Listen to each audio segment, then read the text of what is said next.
Hey, what's up? It's Jim, and today I'm going to talk about A Quiet Place Part 2. A Quiet Place feels like a film that you probably couldn't make a direct sequel to without it feeling sort of unnecessary or a little lesser because of the events of the first one, and I think the first one kind of works perfectly under sort of what it is. And I was kind of worried about that, but I did really like the direction from John Krasinski in the first one. It was amazing theatrical experience actually in 2018. He kind of like grabbed the entire audience, like everything basically stopped because of the introduction. Like everyone took it very seriously and was very quiet. And I rarely see, regardless of what you think of that film, everyone so arrested by a film right off the bat. And I think John Krasinski is very good at his direction, doing these like pretty thrilling sequences. There's a lot of times in this film where there's a sequence where I'm like on the edge of my seat and the tension is rising and he's cutting between several things and I'm very much into it. How he gets to those sequences sometimes are not 100% great, but his instincts on who to follow for the most part are, which that I liked. I think it does feel like kind of the second part in a continuing story.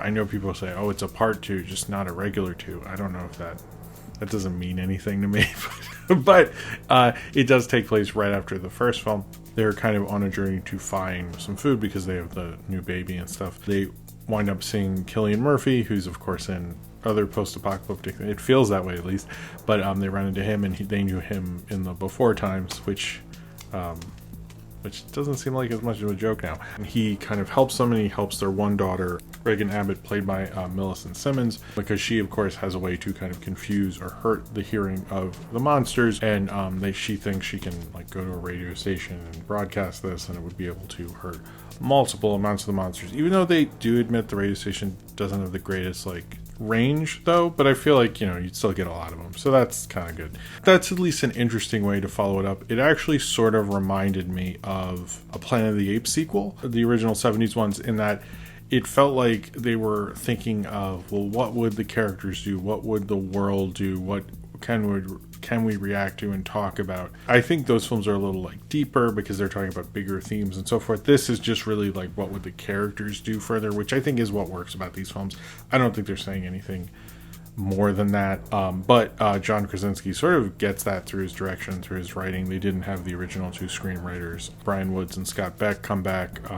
John Krasinski did. He also helped write the other one, but I think they came up with it originally, the whole concept, and he got it and then did revisions and so forth. But this does feel like lower, even though I guess the stakes are sort of higher, it feels lower because you don't really know the whole deal with Cillian Murphy.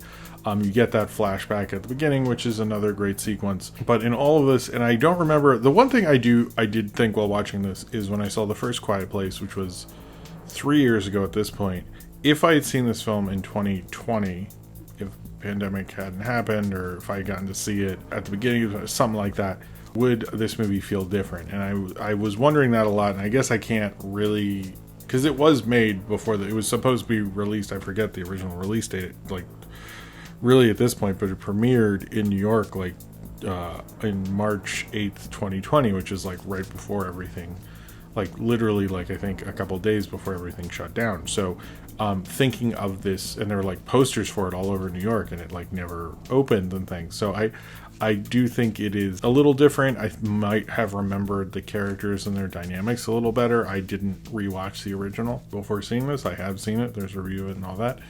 But I did kind of wonder that.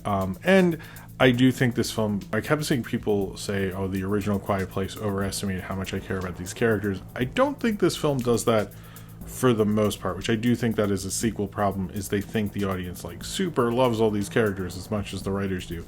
And I would say for the most part they don't do that, except for one plot line with the teenage boy that got to a point where I was like, what is he doing? Why is he doing that? And it just became like an annoying like horror movie character, where I never really get annoyed actually at people in horror movies. I'm like, oh, this is what you gotta do.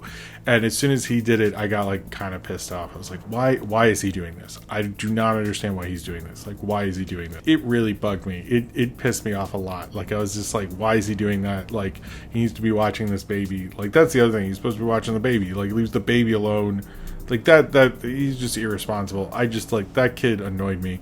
Everything with Emily Blunt, the mom, everything with the daughter Regan, trying to find this radio station thing, like that was fine. Like when they did stupid stuff, I was like, okay, you know, I sort of get like, oh, you're going here, see if you can find this or whatever. It did feel like oftentimes in this film, John Krasinski's instincts of thinking we cared about these characters, he over pushed it, he overplayed his hand, and was thinking less about what worked as thrills and things like that. Although he still gets the sequences to work overall.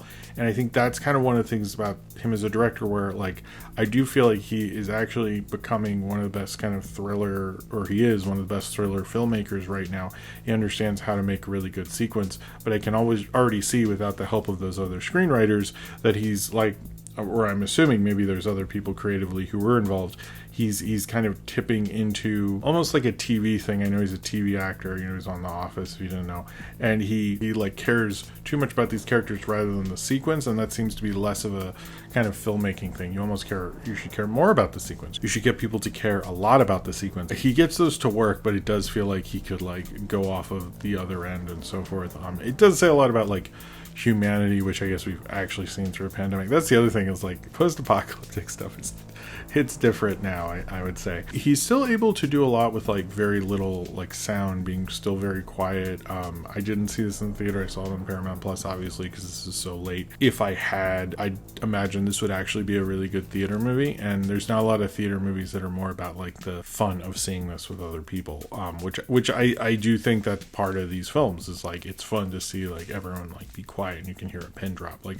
Like seeing a movie grab an audience like that is a really thrilling thing. So I actually get like this is probably one of the good movies to like bring things back with. I think these are cool movies. I would like to see a different director. I know that's the plan, do another one.